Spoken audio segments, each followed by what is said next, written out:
మనకి మన బాడీ చూడండి, ఎవరైనా సరే అత్యధిక శాతం వాళ్ళ సమయాన్ని గడిపేది మంచం మీదే. రోజు కనీసం 6 నుంచి 8 గంటల సేపు అక్కడ నిద్రపోతారు. మన బాడీలో జరుగుతున్న అనేక మార్పులు అక్కడే జరుగుతాయి. సాయంత్రం 10 గంటల నుంచి పొద్దున 6 గంటల వరకు జనరల్గా అందరూ పడుకునే సమయం.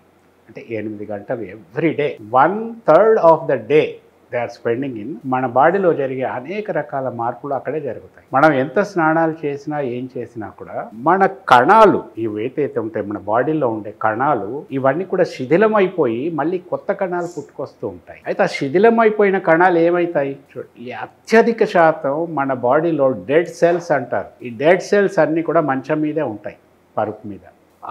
అక్కడ ఈ బాడీలో వచ్చేటటువంటి అనేక మార్పులు మంచం మీద వస్తాయి మనకి. సో ఇటువంటి సమయంలో మనం అక్కడ గడిపే సమయం పరిశుభ్రంగా ఉండే స్థలంలో ఉండాలి. ఇది ఒక్కసారి ఆలోచన చేయండి.